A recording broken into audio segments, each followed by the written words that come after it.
नमस्कार मित्रांनो, आज आपण आलो आहे कोकणातल्या एका अशा ठिकाणी जिथे निसर्ग आणि अध्यात्म याचा सुंदर संगम पाहायला मिळतो. आपण आहोत सिंधुदुर्ग जिल्ह्यातील मालवण जवळील धामापूर या गावी. इथलं श्रीदेवी भगवती मंदिर आणि त्याच्या शेजारी असलेला विस्तीर्ण तलाव पर्यटकांना भुरळ घालतो. धामापूर येथील भगवती मंदिर हे कोकणातील अतिशय जागृत आणि निसर्गरम्य ठिकाण आहे. सिंधुदुर्ग किल्ल्यापासून 15 किलोमीटर अंतरावर असणाऱ्या धामापूर या ठिकाणी अतिशय सुंदर असे हे भगवती देवीचे मंदिर आहे. आपण या मंदिराचे अंतरंग कसे आहे हे आता पाहणार आहोत.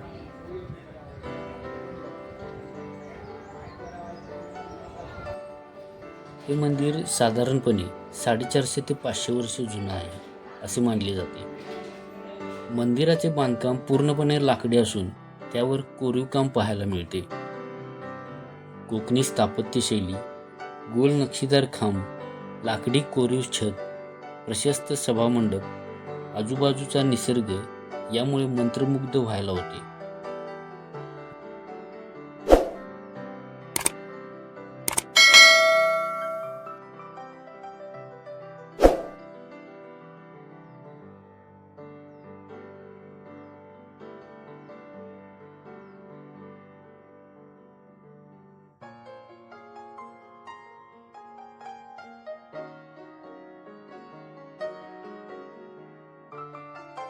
भगवती देवीची मूर्ती अत्यंत तेजस्वी आणि प्रसन्न आहे.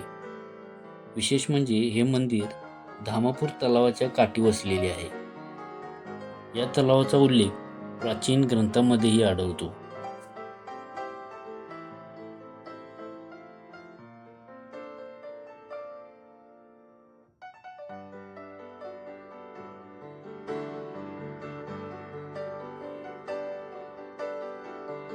विजयनगर राजवटीच्या काळात 1530 साली तलाव बांधण्यात आला आहे.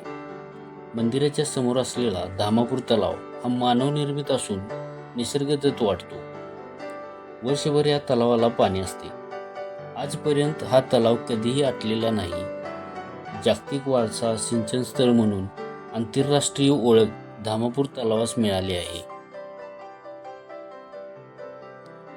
आजूबाजूला असलेली घनदाट झाडी आणि शांतता मनाला खूप उभारी देते.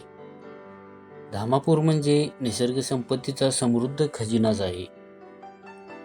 अनेक प्रजातींचे निरनिराळे पशुपक्षी, फुलपाखरे आणि दुर्मिळ अशा अनेक प्रजातींच्या वनस्पती येथे आढळतात.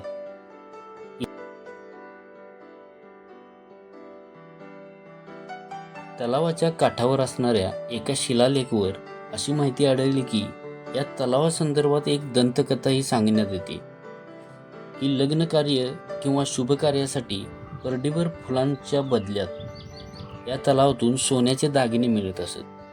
म्हणजे परडीतून फुले तलावात सोडली की दुसऱ्या दिवशी त्याच काठावर सोन्याचे दागिने मिळत असत. या दंतकथेचा उल्लेख 1880 सालच्या बॉम्बे प्रेसिडेन्सी खंड 10 मध्ये आढळतो. जर तुम्हाला इथे यायचे असेल तर मालवणपासून हे साधारण 15 किलोमीटर अंतरावर आहे. कुडाळ किंवा कणकवलीहूनही तुम्ही बस किंवा खाजगी वाहनाने इथे येऊ शकता. तर मित्रांनो, तुम्हाला हा व्हिडिओ कसा वाटला? तुम्ही कधी धामापूरला भेट दिली आहे का? कमेंटमध्ये नक्की सांगा. व्हिडिओ आवडला असेल तर लाईक करा आणि चॅनल सबस्क्राईब करायला विसरू नका. धन्यवाद.